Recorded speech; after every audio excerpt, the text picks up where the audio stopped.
Bueno, hola, ¿qué tal? Soy Daniel Cadalec, estoy presentando este tema para la cátedra Concepción y Formación del Ser Humano de la carrera de Medicina de la Facultad Nacional de Chagua Austral.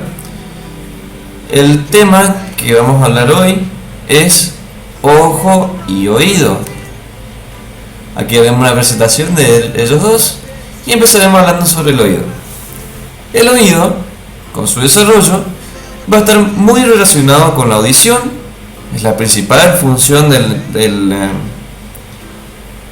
oído que todos conocemos, y el equilibrio del cuerpo. El oído está compuesto por el oído externo, el oído medio y el oído interno. Comenzaremos hablando sobre el oído interno, que se formará a partir del ectodermo superficial que se encuentra a cada lado del romboencéfalo. Tiene por función convertir las ondas sonoras en impulsos nerviosos y se formará a partir de los 22 días, formándose la placa óptica, aquí se puede estar observando, y luego se invaginará o formando las vesículas ópticas. Estas vesículas ópticas van a dar lugar a un componente ventral y a un componente dorsal. El componente ventral formará el conducto coclear. En este caso, en esta imagen muestra la cóclea únicamente, el sáculo y el órgano de Corti. Luego el componente dorsal formará el conducto semilunar y el utrículo. Aquí no se puede observar. Sí, aquí está el utrículo. Sí. Esto más de lo que se dijo.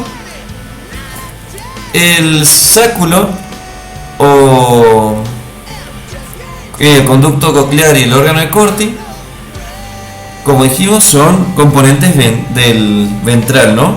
El conducto coclear penetrará en el mesénquima y comenzará a adoptar una forma espiralada, y a partir de hasta las 8 semanas más o menos, donde tendrá una forma elíptica con 2 vueltas y media.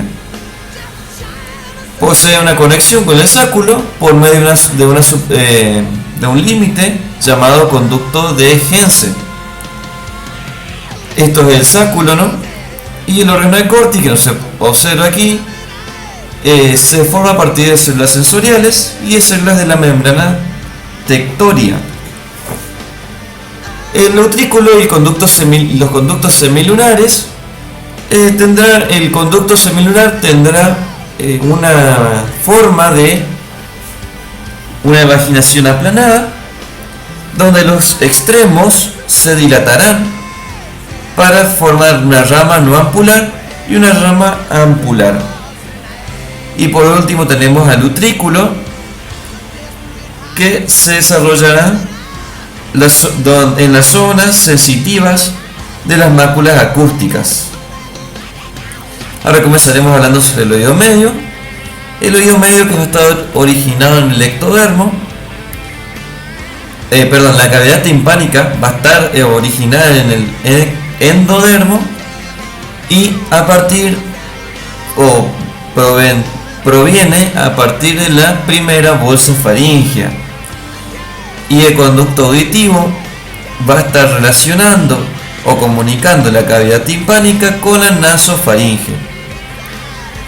También originará el seno tubo timpánico, que también proviene de la primera bolsa faríngea, ¿no?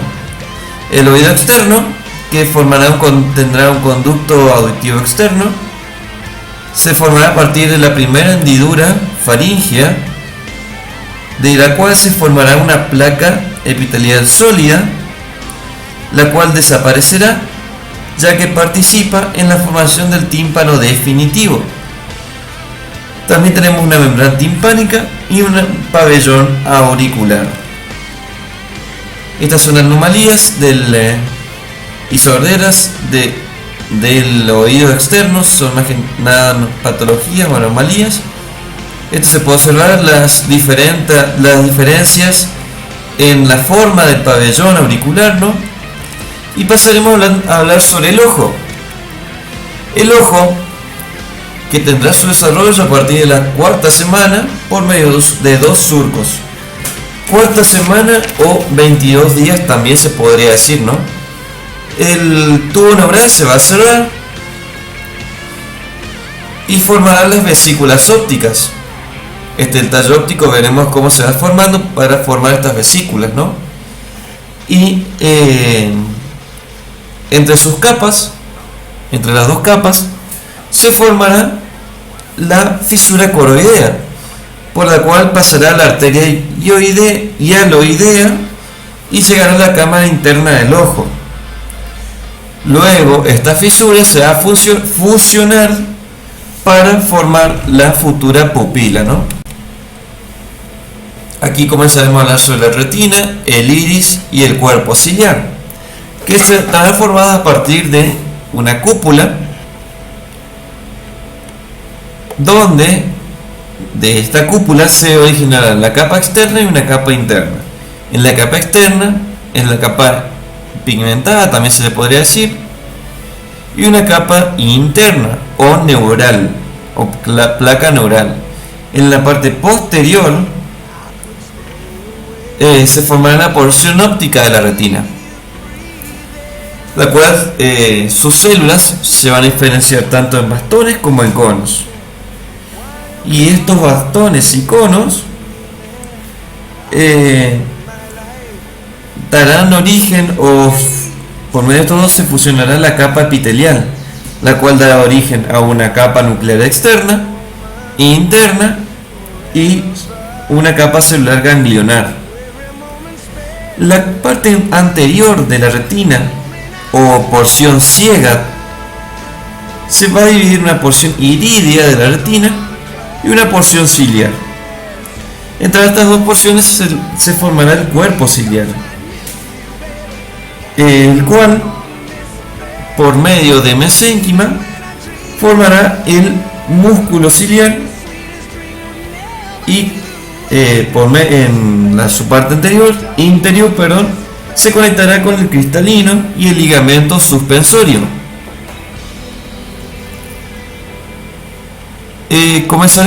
Ahora también hablaremos sobre la coroides esclerótica y la córnea. La córnea está en otra diapositiva, pero estas tres se forman a partir de la quinta semana, en el cual el primordio ocular va a estar envuelto por medio de mesénquima.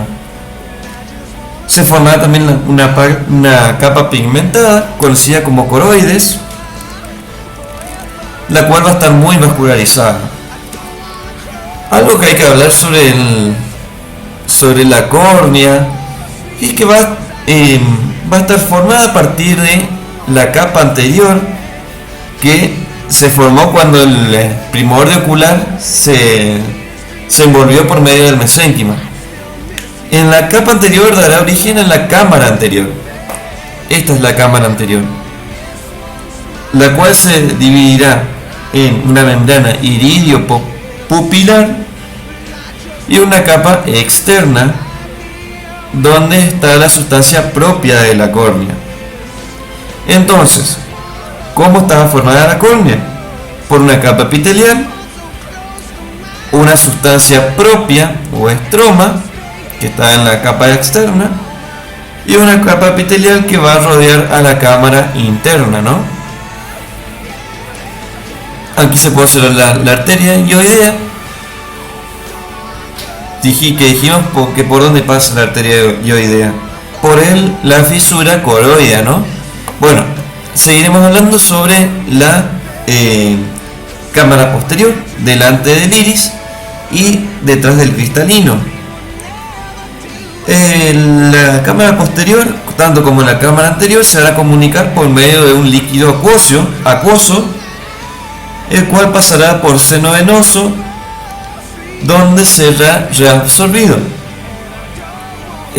Un bloqueo de este líquido generará una patología llamada glaucoma. Aquí hablaremos sobre el nervio, que tiene lugar en la fisura coroidea a partir de la séptima semana de formación, donde la fisura coroidea se va a cerrar y se formará un túnel en el tallo óptico. Un túnel en el tallo óptico, el cual luego se transformará en el nervio óptico, envolvido por la membrana aracnoides y la pía madre. Ahora sí comenzaremos a hablar sobre las diferentes anomalías congénitas que van a depender en la etapa de desarrollo que se produzca la alteración. Dependerá tanto de factores genéticos como infecciones uterinas, es decir, de las infecciones teratógenas, y también por causas ambientales. Aquí, por ejemplo, tenemos el desprendimiento de la retina. Aquí se puede estar observando donde se va desprendiendo la colobomba, donde se puede observar aquí la alteración en el iris.